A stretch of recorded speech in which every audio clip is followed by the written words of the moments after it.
अरे की गवना करई तू राजाई लेखा काम आए और ये देखिए पूजा जी, हाँ देवेंद्र कुमार सिंह जी की तरफ से बहुत बहुत आशीर्वाद आया है और लवकुश कुमार जी के भी तरफ से जी बहुत बहुत आशीर्वाद आया है। अच्छा इधर पलट के DP Singh ji 132 battalion battalion battalion CRPF 501 रुपया आशीर्वाद बा। जय हो।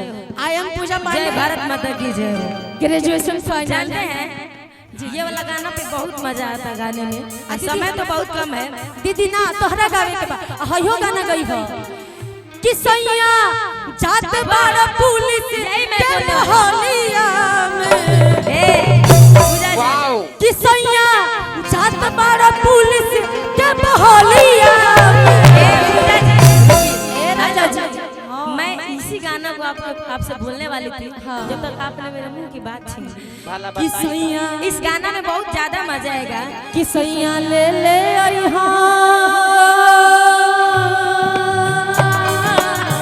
कि सैया ले ले आई हो ललका रुमालिया हो ले ले आई हो ललकी रुमालिया में हो ले ले आई हो ललकी रुमालिया पूजा जी जात बाड़ा पुलिस के मोहलिया में भैया जात बाड़ा पुलिस के मोहलिया में सैया ले ले आई हो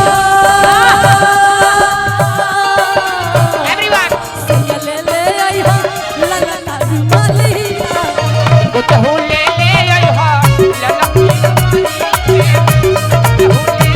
हो ले ले आई हो ललकी रुमालिया पूजा जी ये सुनिए। हाँ दीदी इस गाना को अधूरा मत छोड़िए। नहीं दीदी इतना सुंदर गाना बाकी मजा जाए सब कोई के आनंद मिली। इसको भाव से गाइए। ए दीदी एगो गाना हमारा आउ आइल बा हाँ किस कलर का चड्ढी पहने हो ये गाना मेरा खुद का गाया हुआ गाना है। किस कलर का चड्ढी पहने हो बताओ ना थोड़ा बहुत मैं गाना भी गा लेती हूँ। गिर काट दीजिए मेरा कि रहता में याद जब हमरो सताई अलल की रुमलिया लिहा सीना से सताई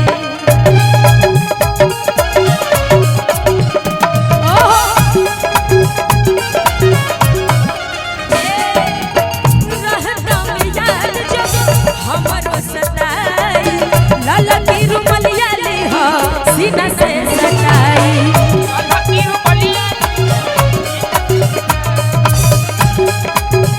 क्या बात है भाव औरत के बह के न पाई ओही गलिया में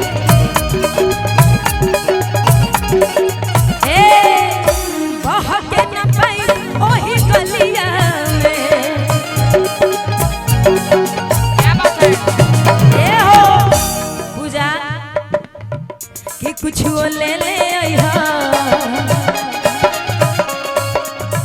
कि कुछ ले ले आइहा ललकी रुमालिया में ले ले आई हो ललकी रुमालिया में कि कुछ ले ले आइहा ललकी रुमालिया में ले ले आई हो ललकी पियाऊ जात बाड़ा पुलिस के मोहलिया में जात बाड़ा पुलिस के मोहलिया पियाऊ जात बाड़ा पुलिस के मोहलिया में कि कुछ ले ले आइहा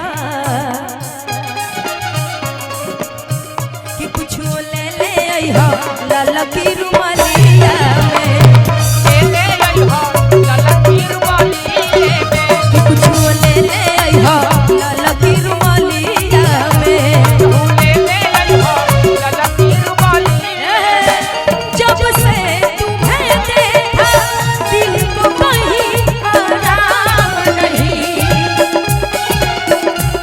इन होठों पे एक तेरे सिवा कोई नाम नहीं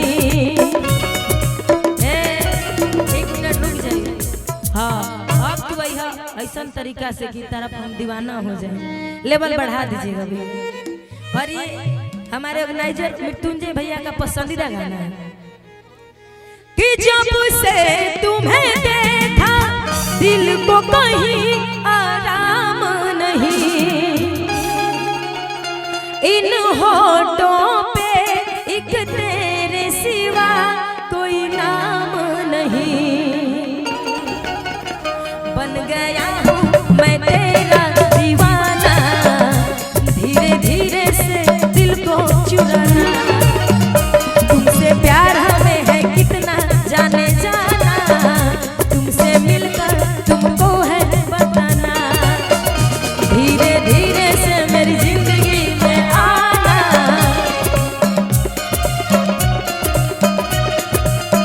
कि तुमसे प्यार हमें है कितना जाने जाना, तुमसे मिलकर तुमको है बताना, धीरे धीरे से मेरी जिंदगी में आना, धीरे धीरे से दिल को चुराना, तुमसे प्यार हमें है कितना जाने जाना, तुमसे मिलकर तुमको है बताना।